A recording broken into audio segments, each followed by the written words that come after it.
The Photoplay magazine, which, as you know, was the biggest thing in entertainment in the United States at the time, Photoplay was offering $5,000 reward to that journalist who could get the first exclusive interview with Elvis after the Army, not press conference, but exclusive interview. And so I was making about $6,000 a year at the time. That sounded real nice. And so I sort of monitored through Elvis's friends and everything. Has he done an exclusive interview in Germany? No. Did he do one in New York? No. And he got on the Tennessean train, and he took a private car. And when he left New Jersey, we didn't know what car it was. We knew there was a private car on the Tennessean coming through Washington, Knoxville, Nashville, down to Memphis. And so when the Commercial Appeal, our competitor in Memphis, flew a man named Jim Gunter, who was their music writer, had flown him to Washington. Their game plan was to put him on the train, get the exclusive interview between Washington and Knoxville.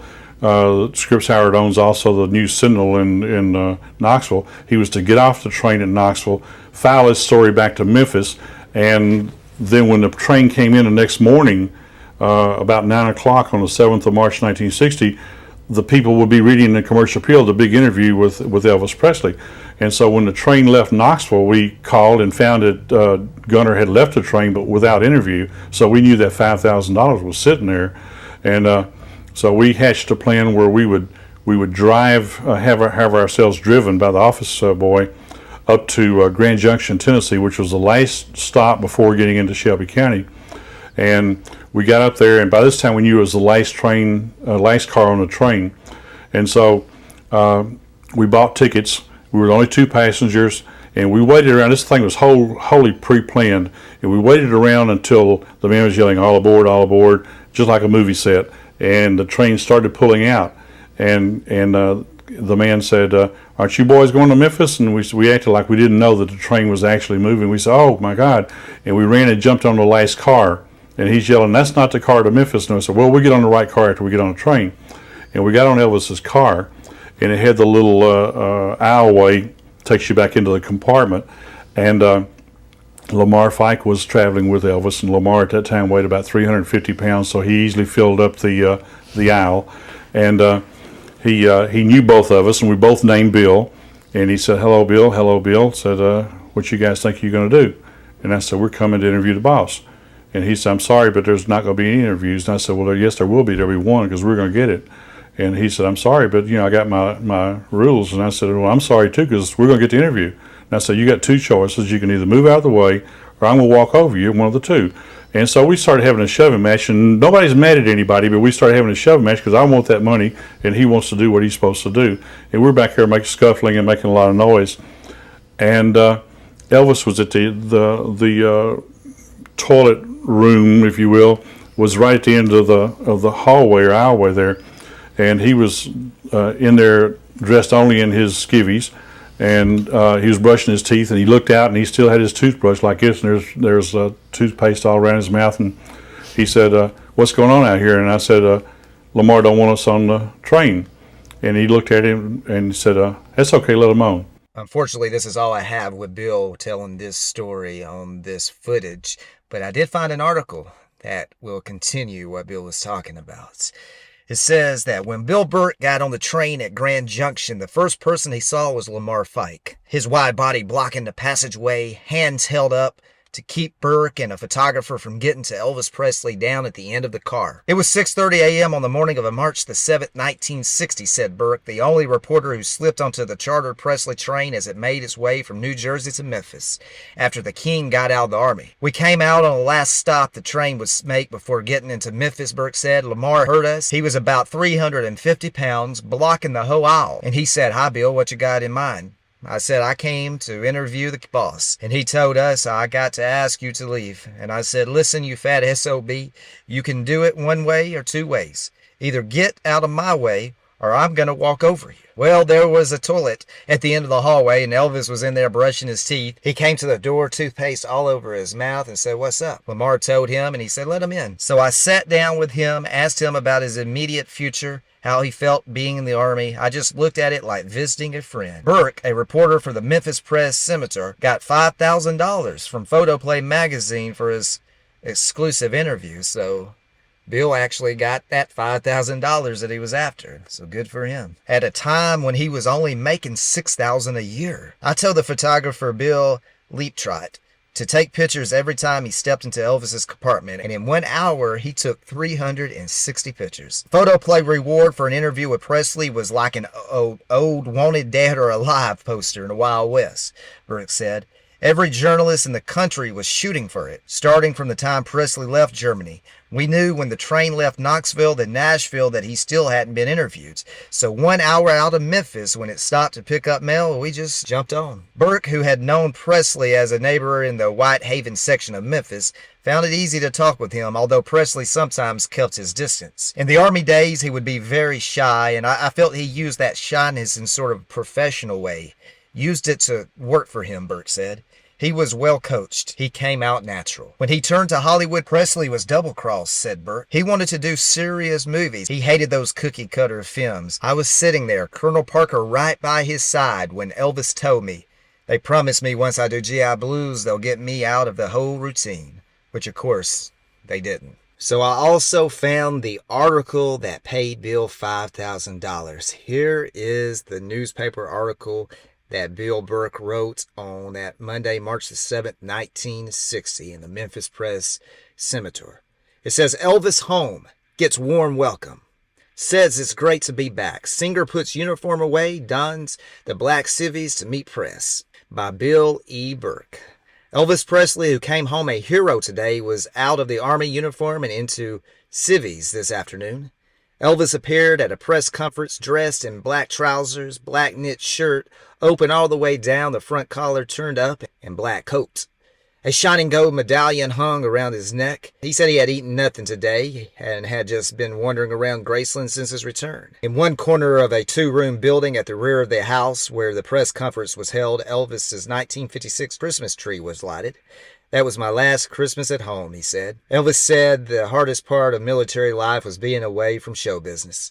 No plan to move. He said he had no plans of moving from Memphis. I plan to keep Graceland as long as I'm able to, he said.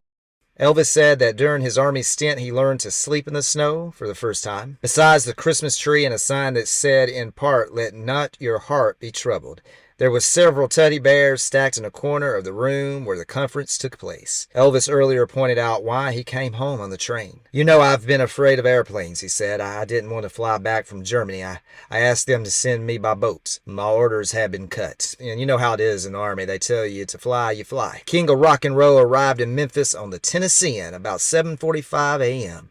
Some 200 turned out in the snow and icy wind at Union Station to meet him. In many respects, he was the same old Elvis who left Memphis 2 years ago to serve his Uncle Sam. The most noticeable change was his weight. He had lost 12 pounds in the Army. I went in at 182 pounds, Elvis said. I now weigh 170. I plan to stay that weight. I asked if he thought he's too old for rock and roll now, and the King replied, man, I'm not that old yet. He's only 24. I'm not feeble. I can still move around. I met Elvis at Grand Junction, Tennessee at 6:15 this morning on the Southern Railway's Tennessean. I had expected to find him asleep in his private car, but such was not the case. Dressed in an Army dress blue uniform, none issue, with white lace shirt, not authorized. Elvis met me and press scimitar photographer William Leaptrot. On his chest were the Good Conduct ribbon, an expert's medal for marksmanship with the carbine and tank weapons, and a sharpshooter's medal for the M1 rifle and pistol. Elvis's first words to Leaptrot, my photographer, was, man, there's been a lot of water going under the bridge since we graduated together from Hume's, hasn't there? Elvis seemed tense. If I act nervous, it's because I am, Elvis said, smiling. As the train rolled toward Memphis, Mr. Rock and Roll began to warm up to questioning. His conversation was mixed with English and pet German phrases, which he seemed to use expertly. So Bill's first question, Elvis, did you do any reading in Germany? What did you like to read most? Elvis said, well, I read Mad magazines a lot. Other than that, I read Western novels, some magazines, no movie magazines, though. Elvis said that to pass away time in Germany, I couldn't go anywhere over there. He studied judo and karate, which is the art of attack and defense with his hands. His skill at karate earned him a brown belt award, next to the highest honor in the art.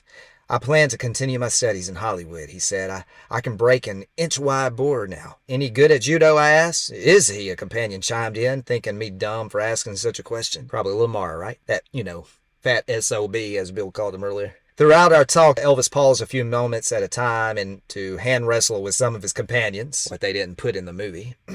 I didn't say that. Colonel Tom Parker, Elvis's personal manager, said if Elvis ever lost his voice, we could still make money with his wrestling. The swaying of the train seemed to be made to order for Elvis's hip wiggling, which he practiced as he stood in the aisle of the car. Want to see my fast draw, he asked jokingly as he threw his hands to his hips, mimicking the cowboys. Want to see it again, he asked, meaning he had just drawn so fast no one could see the movement of his hands.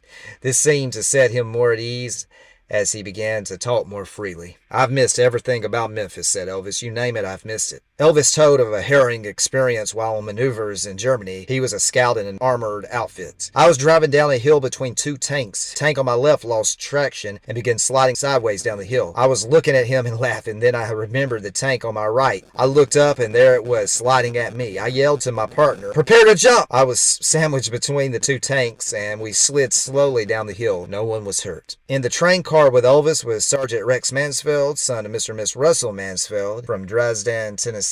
The two were inducted together at Memphis and were together the past 2 years. Elvis used to kid a lot about his duties in Germany. Mansfield said he as a scout was to be right on the front line. He always told us, if I run into the enemy out there, you'll see me coming over, riding on one of their rockets pointing the other way. Elvis invited a lot of the GIs out to the house.